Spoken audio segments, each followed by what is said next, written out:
दिल्ली गए के पाठक, अब लेते रहिए, हो गया बड़ा खेला, करते रहिए इंतजार। नमस्कार, स्वागत है आप सभी का फ्रंटलाइन 24 में। मैं हूं आपके साथ साहिबा सिंह। खबर की शुरुआत करेंगे। शिक्षा विभाग के अपर मुख्य सचिव के पाठक जो ठान लेते हैं उसे कोई हिला नहीं सकता। पिछले 5 दिनों से बिहार के शिक्षक शिक्षिका स्कूल के टाइमिंग को लेकर ऊहापोह की स्थिति में है। मुख्यमंत्री नीतीश कुमार ने भरे सदन में घोषणा करते हुए कहा था कि अब स्कूल का समय 9 बजे से नहीं 10 बजे से 4 बजे तक होगा। फिर उन्होंने पाठक जी से बात करने के बाद दूसरे दिन कहा कि शिक्षक शिक्षिका 10 बजे से थोड़ा पहले स्कूल पहुंचेंगे और 4 बजे के कुछ देर बाद स्कूल से वापस घर जाएंगे। के पाठक 3 दिनों के लिए दिल्ली निकल गए हैं। बेचारा शिक्षक क्या करे, कुछ समझ में नहीं आता। ये मुख्यमंत्री नीतीश कुमार के मौखिक आदेश को माने या फिर शिक्षा विभाग के लिखित पत्र का इंतजार करें। बताया जाता है कि 10 बजे पहुंचने वाले कुछ शिक्षकों पर विभागीय कार्रवाई भी हो गई है। पाठक जी ने शिक्षकों को ठीक करने की ठान ली है तो उन्हें सही करके ही छोड़ेंगे। अगर चिट्ठी निकल जाती है तो शिक्षकों को कुछ राहत मिल जाता है, लेकिन शायद के पाठक मानकर चल रहे हैं कि इतनी जल्दी क्या है। तभी तो मुख्यमंत्री के मौखिक आदेश का अनुपालन नहीं हो रहा है। मुख्यमंत्री नीतीश कुमार के साथ व्यवस्था है कि वे अनेकों बार के पाठक का प्रशंसा कर चुके हैं, फिर तुरंत उनके विरुद्ध कोई कार्रवाई कैसे कर सकते हैं। सदन में के पाठक को लेकर 3 दिनों तक बवाल मचता रहा। हल्ला करने वाले सिर्फ विपक्ष के विधायक या विधान पार्षद नहीं बल्कि सत्ता पक्ष भाजपा जदयू के भी लोग थे। मुख्यमंत्री के आश्वासन के बाद मामला थोड़ा शांत हुआ, लेकिन के पाठक पर कोई फर्क नहीं पड़ा। वे बिहार के विभिन्न जिलों में जाकर स्कूलों का निरीक्षण और जांच करते रहे।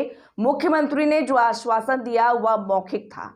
शिक्षा विभाग से समय सारणी बदलने का लिखित आदेश के पाठक 3 दिनों के लिए दिल्ली निकल गए हैं। बेचारा शिक्षक क्या करे, नहीं समझ में नहीं आता। शिक्षा मंत्री से मुख्यमंत्री नीतीश कुमार के मौलिक आदेश को माने हैं, लेकिन पाठक शिक्षा विभाग के लिखित पत्र का इंतजार नहीं कर रहा है। बताया जाता है कि 10 बजे पहुंचने वाले कुछ शिक्षकों पर विभागीय कार्रवाई भी हो गई है।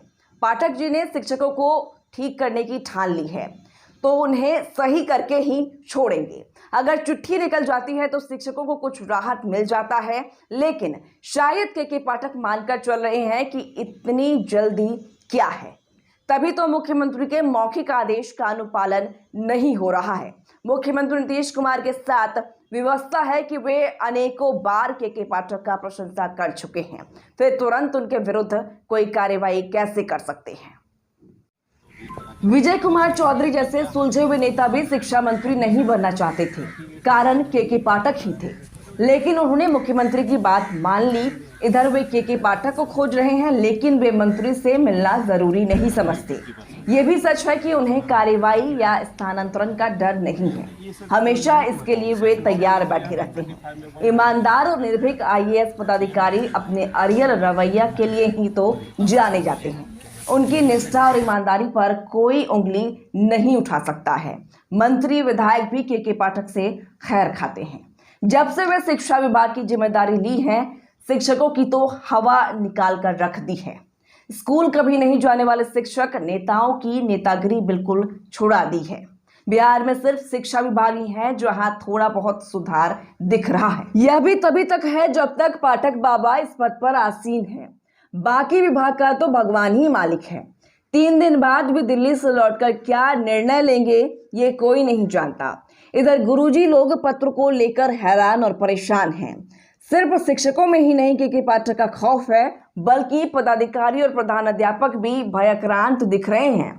के पाठक की खासियत है कि वे AC में बैठकर कलम नहीं भांजते, ग्राउंड पर जाकर काम करते हैं। जो समझ में आता है तत्काल निर्णय ले लेते हैं। वे अच्छे शिक्षक शिक्षिकाओं का तारीफ भी करते देखे जाते हैं।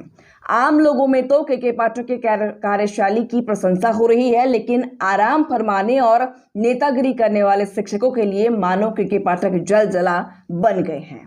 बैठकर हवाबाजी करने वाले शिक्षकों के लिए के पाठक काल बन गए हैं, लेकिन योग्य और नियमित सेवा देने वाले शिक्षकों के ऊपर कोई खास असर नहीं है। देखिए दिल्ली से लौटकर वे क्या फैसला लेते हैं। शिक्षकों को कोई राहत देते हैं या फिर अरियल रुख ही अपनाते हैं। मुख्यमंत्री से लेकर शिक्षा मंत्री और बिहार के शिक्षक उनके द्वारा पत्र निर्गत होने का इंतजार कर रहे हैं।